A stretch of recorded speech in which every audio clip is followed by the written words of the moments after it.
भड़काने में दंगा कुछ नहीं जाता है हिंदुस्तान में, खास करके हरा रंग का गमछा बांध लीजिए ना तो आप मुस्लिम हो जाएंगे, किसी को गाली दे दीजिए उधर से कुछ हो सकता है, भगवा रंग का बांध लेंगे तो आप हिंदू कहला जाएंगे, आप कौन है किसी को नहीं पता, आपका रंग देख के मतलब जनरली ऐसे देखा जा रहा है। तो ऐसा भी हो सकता है कि आपको लड़ाने के लिए कोई तीसरी साजिश है, इसके पीछे कुछ कारण है। ये जैसे मान लिया कि हमको यहाँ चोट लग गया, उस चोट की वजह से हमें बुखार आ गया और हम बुखार की दवा खा लिए, तो कल हमको फिर बुखार होगा क्योंकि चोट वैसे ही है। तो ये जो बेंगलोर घटना है ये एक बुखार है, इसका चोट कहीं और लगा हुआ है। हमारी मानसिकता, जब हम लोग बचपन से 5-6 साल के होते हैं ना, तब से हमारे मन में ये धर्म को लेकर कुछ गलत भावनाओं को भर दिया जाता है। जैसे हम आपको एक एग्जाम्पल के तौर पर बताते हैं, इस्लाम धर्म में है कि पहले से ही फिक्स था कि भाई हसन और हुसैन अलैहिस्सलाम को शहादत देनी है, उनको फिक्स था कि इनकी शहादत होगी। तो वहाँ पे क्या था, जब वो लोग ऐसे थे तो वहाँ पे गिरगिट थी, तो गिरगिट ने ऐसे इशारा, गिरगिट को तो जानते हैं ऐसे सर हिलाते रहता है, तो उन लोगों ने कहा कि भैया इसी ने बता दिया कि हसन और हुसैन अलैहिस्सलाम इधर है, इसलिए इसके वजह से यजीदियों ने उन्हें कत्ल कर दिया। तो आज भी मुस्लिम लोग को देखिएगा ना, गिरगिट को मार देते हैं। हद है भाई साहब, आप इसको क्यों मार रहे हैं? वो तो पहले से ही तय था कि उनकी शहादत होगी करबला के मैदान में, इसकी क्या थी, इसको देखते मार देंगे लोग। अब मकड़ी जाल लगा दी थी इसलिए मकड़ी को लोग नहीं मारेंगे लोग यहाँ पर, ये विचारधारा छोटे पे मार देते हैं, ये इसको भी। अब हिंदू धर्म में थोड़े बैठे गलत मानसिकता को जरा देख लीजिए, ये काबा है, ये मक्का मदीना में। अब ज्यादातर लोगों के अंदर ये भावना बैठी है कि जो शंकर भगवान है उनको इन लोगों ने धारा 302 के तहत अरेस्ट कर रखा है यहाँ मक्का मदीना में, और एक भी हिंदू अगर पानी डाल देगा यहाँ जाकर तो ये आजाद हो जाएंगे। अब मानसिकता देखिए भाई साहब, जिस शंकर भगवान ने कैलाश पर्वत को अपने बस में रखा, गंगा जैसी विशाल नदी को अपनी जटा में बांध लिया, तीसरी आंख खोल देने से प्रलय हो जाएगा जिस भगवान से, क्या उस भगवान को कोई अरेस्ट करके रख सकता है? ये मानने वाली बात है। तो इस अगर आप ऐसी विचारधारा को मानते हैं तो शंकर जी ऊपर से देखते होंगे तो आप पे कितना तरस खाते होंगे कि बताओ इसको, हम कितने शक्तिशाली हैं, ये हमको कितना कमजोर समझ रहा है कि हमको कोई अरेस्ट करके रख लेगा। कोई भला अरेस्ट कर सकता है क्या किसी भगवान को? और अगर आपको ऐसा लगता है कि नहीं हिंदू धर्म का कोई व्यक्ति जाके पानी दे देगा तो ये वापस आ जाएंगे, अब भाई बताइए वापस आ जाएंगे तो हिंदुस्तान में शंकर जी घूमने लगेंगे, जबकि आपको पता है शास्त्रों में, हम लोग भी थोड़ा बहुत गीता वगैरह पढ़े हैं तो वहां लिखा गया है कि कलयुग का समय चल रहा है, तो कलयुग के समय में कोई भगवान नहीं आएंगे, कल की अवतार होगा, वो तलवार लेके आएंगे, सफेद घोड़ा पे सबका नरसंहार करके चले जाएंगे। तो इसका मतलब आप पानी लेके जाएंगे यहाँ और कलयुग में आप कल की अवतार न करा के शंकर जी को छोड़ा के लाएंगे, यानी जितना शास्त्र लिख के गए हैं लोग वो लोग नहीं जानते हैं, आप ही ज्यादा होशियार। ये गलत भावना है। अगर ऐसा रहता तो इंटरनेशनल कोर्ट में केस हो जाता कि भाई हमारे भगवान को छोड़ा, कितना दुनिया हंसेगी कि आप इंटरनेशनल कोर्ट में जाके कहेंगे कि यूरोप वाला हमारे भगवान को मतलब अरेस्ट कर लिया। ये मानसिकता गलत है। सुषमा स्वराज जब, ये तो अब नहीं रही, डेथ हो गया इनका, जब ये थी विदेश मंत्री तो एक इनके ट्विटर पे एक आदमी ने मजाक करके कमेंट किया था ट्विटर पे कि सुषमा जी मैं मंगल ग्रह पे फंस गया हूं, मुझे बचाइए। तो सुषमा जी ने भी वहां पर इतना त्वरित रिप्लाई किया था कि एक काम कीजिए, मंगल ग्रह पे मेरा दूतावास है, आप वहां चले जाइए, वहां बचा लिया जाएगा। मतलब उसने व्यंग कसा था, तो इन्होंने भी व्यंग कस दिया कि अगर मंगल पे व्यक्ति जाएगा तो हमारा दूतावास भी वहां खोला जाएगा उन्हें बचाने के लिए। तो सऊदी अरब में हमारा दूतावास है तो इनको छोड़ाया जाएगा। अब तो आप समझ गए होंगे कि ये दोनों भावनाएं गलत है। भाई साहब आप वहां गिरगिट को मार देते हैं और यहाँ आप ये सोच रहे हैं। तो हम किसी धर्म की अच्छाई, मतलब किसी धर्म को हम नीचे या ऊंचे की बात नहीं कर रहे हैं, हम ये कह रहे हैं कि ये थोड़ी मोड़ी भावनाएं हैं जो गलत मानसिकता है जिससे हम लोग ग्रस्त हो रहे हैं। और धीरे धीरे जब ये बचपन से आते हैं तो हमारे दिमाग में एक फ्रेम बनते जाता है, हमें गलत मानसिकता का शिकार हो जाते हैं। आज का समाज जो इतना एग्रेसिव हो गया है कि थोड़ी सी भावनाओं को लेकर आग बबूले होकर हजारों लोग इस धर्म के उस धर्म पर, उस धर्म के इस पे कूद जा रहे हैं। इसके लिए कहीं ना कहीं मीडिया द्वारा हमारा माइंड वॉश किया जा रहा है। मीडिया अपने चैनल को बचाने के लिए, अपने चैनल को ग्रो करने के लिए जो समाज की असली मुद्दे हैं, जैसे स्वास्थ्य का क्षेत्र है, आपसी भाईचारा कैसे हो सकता है, हम एक दूसरे को कैसे समझ सकते हैं, इकोनॉमी कैसे जा सकता है, इस पर डिबेट न करके हमेशा कंट्रोवर्शियल इशू करते हैं। और इस कंट्रोवर्शियल इशू को चलाने के लिए वो 2-4 अनपढ़ या थोड़े बहुत पढ़े लिखे लोगों को 10,000 रुपए भाड़ा देकर मंगा लिए जाते हैं। अब ये लोग को एक एक डिबेट में, आप अक्सर इन 3 लोगों को जरूर भी डिबेट में देखे होंगे और आपको लगता होगा कि ये इस्लाम धर्म का प्रतिनिधि करते हैं। ये लोग इस्लाम धर्म का प्रतिनिधि नहीं करते, ये इन लोग का रोजगार है। 10,000 रुपये पर इनको डिबेट के हिसाब से इनको लोग दे देते हैं लोग। अब ये भाई साहब अंसार रजा हो गए, ये शोएब जामीन हो गए और ये साजिद रशीदी हो गए। अब इनकी बैकग्राउंड जरा देख लेते हैं। ये पेशे से ट्रैवल एजेंट है। इनका जो मीडिया इंटरव्यू ले रहा था, इधर भी पढ़िएगा रोक कर, आगरा, जयपुर, जम्मू, अजमेर, ये कहीं मैंने ट्रैवल लोगों को भाड़ा कर करके गाड़ी पे भेजते हैं, और ये मीडिया पे आएंगे तो क्या बात बोलेंगे देश के लिए। आप सोच सकते हैं लेवल कहाँ जाएगा इनका।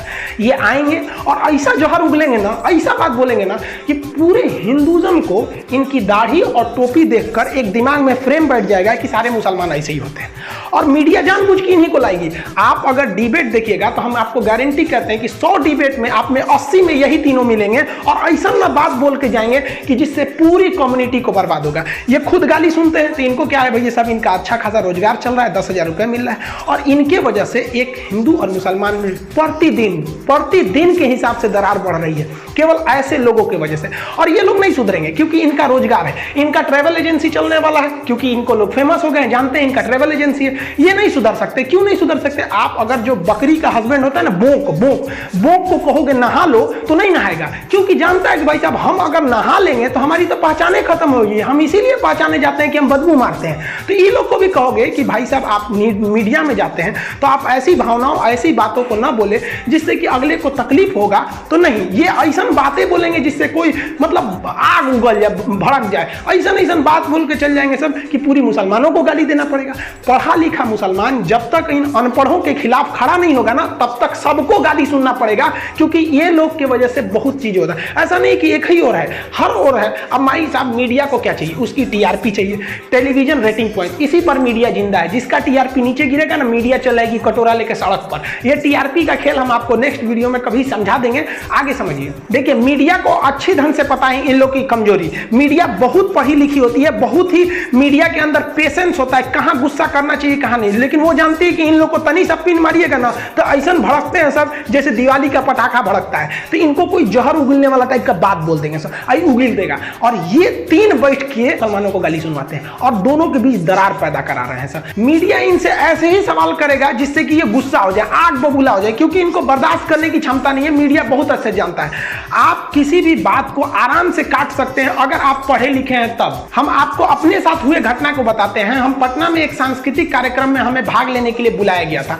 वो बहुत अच्छा कार्यक्रम था और वो बहुत से लोग भी वहां आए थे। जब हम स्टेज पे गए तो एक भाई साहब थे, हम नाम नहीं लेंगे यहाँ उनका, वो जैसे हम स्टेज पे चले वो माइक लेके कहने लगे कि आप इसको क्यों बुला रहे हैं, मियाँ है, ये मियाँ है, आतंकवादी है, मियाँ है।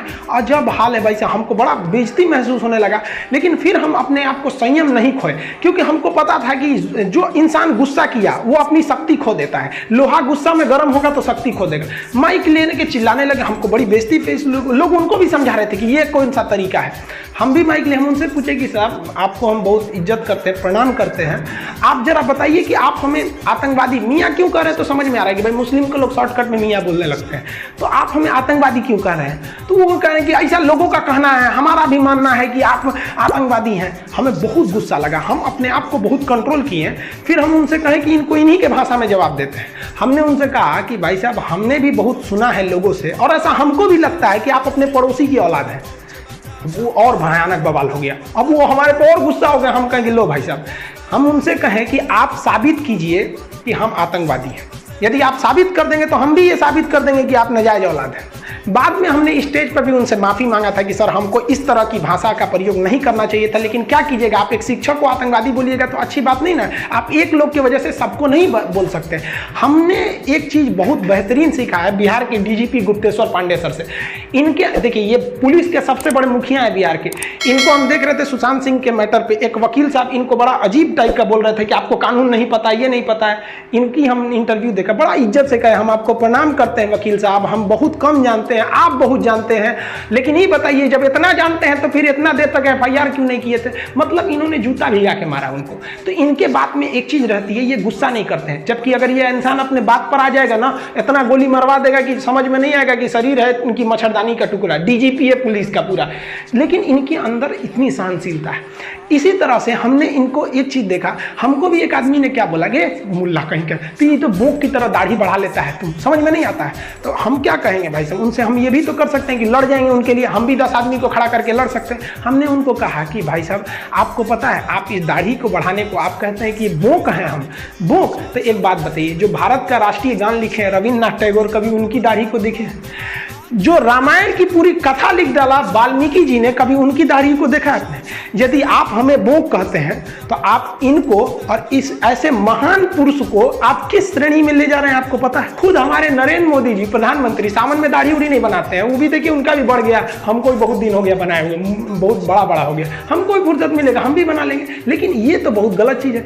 तो इससे हमने क्या देखा कि अब वह व्यक्ति किसी को ये कमेंट नहीं करेगा कि तू बोक की तरह दाढ़ी, उसको ये बात याद रहेगी। अब वो भाई साहब भी अब किसी को आतंकवादी बोलने से पहले सोचेंगे। तो कभी भी अगर कोई आप पे बात बोलता है तो आप उसका विरोध कीजिए, भाषा में प्रयोग करिए, हिंसा का प्रयोग कभी मत कीजिए, क्योंकि यह गांधी का देश है। आप इसको क्या सीरिया बनाना चाहेंगे? पता चला हम इधर से